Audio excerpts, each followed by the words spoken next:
अध्याय 13 वाचा के संदूक का किर्यत्यारीम से लाया जाना। दाऊद ने सहस्रपतियों, शतपतियों और सब प्रधानों से सलाह ली। तब दाऊद ने इस्राएल की सारी मंडली से कहा, यदि यह तुमको अच्छा लगे और हमारे परमेश्वर की इच्छा हो तो इस्राएल के सब देशों में जो हमारे भाई रह गए हैं और उनके साथ जो याजक और लेवीय अपने अपने चराई वाले नगरों में रहते हैं, उनके पास भी यह कहला भेजें कि हमारे पास इकट्ठा हो जाओ और हम अपने परमेश्वर के संदूक को अपने यहां ले आएं, क्योंकि शाऊल के दिनों में हम उसके समीप नहीं जाते थे। तब समस्त मंडली ने कहा कि वे ऐसा ही करेंगे, क्योंकि ये बात उन सब लोगों की दृष्टि में उचित मालूम हुई।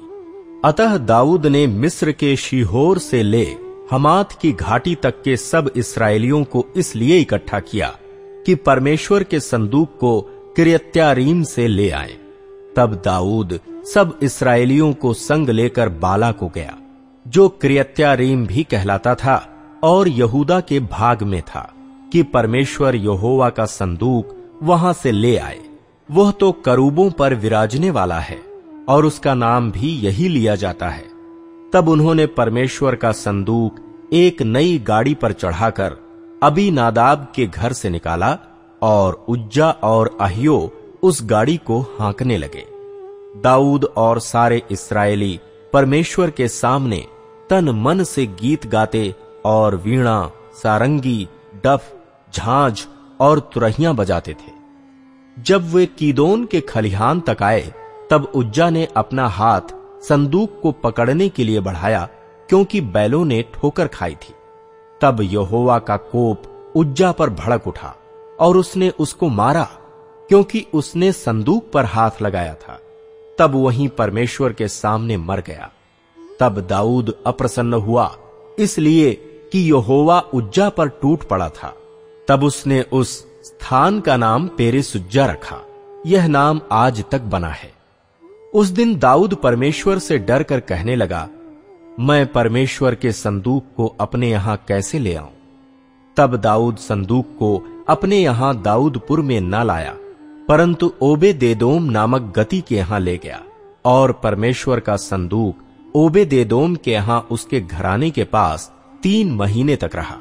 और यहोवा ने ओबेदेदोम के घराने पर और जो कुछ उसका था उस पर भी आशीष दी। अध्याय 14 यरूशलेम में दाऊद के कार्य। सोर के राजा हीराम ने दाऊद के पास दूत भेजे और उसका भवन बनाने को देवदारू की लकड़ी और राजमिस्त्री और बढ़ई भेजे। तब दाऊद को निश्चय हो गया कि यहोवा ने उसे इस्राएल का राजा करके स्थिर किया है, क्योंकि उसकी प्रजा इस्राएल के निमित्त उसका राज्य अत्यंत बढ़ गया था। यरूशलेम में दाऊद ने और स्त्रियों से विवाह कर लिया और उनसे और बेटे बेटियां उत्पन्न हुई।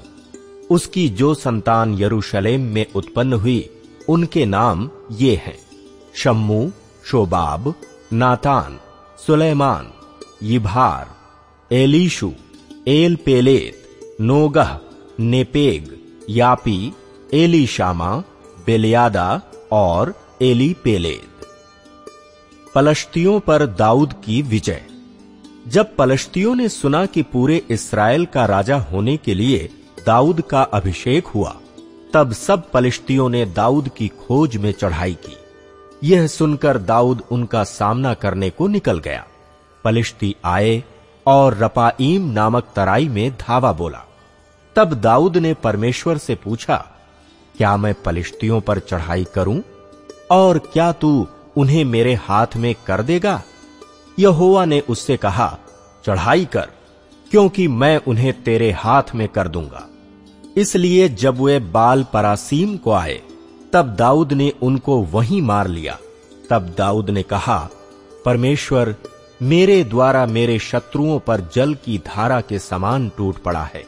इस कारण उस स्थान का नाम बाला परासीम रखा गया। वहां वे अपने देवताओं को छोड़ गए और दाऊद की आज्ञा से वे आग लगाकर फूंक दिए गए। फिर दूसरी बार पलिश्तियों ने उसी तराई में धावा बोला।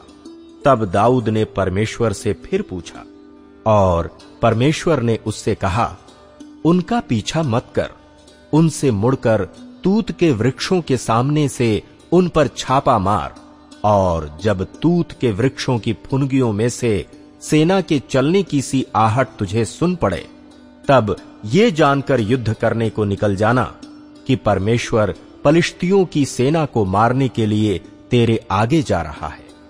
परमेश्वर की इस आज्ञा के अनुसार दाऊद ने किया, और इस्राएलियों ने पलिश्तियों की सेना को गिबोन से लेकर गेजेर तक मार लिया।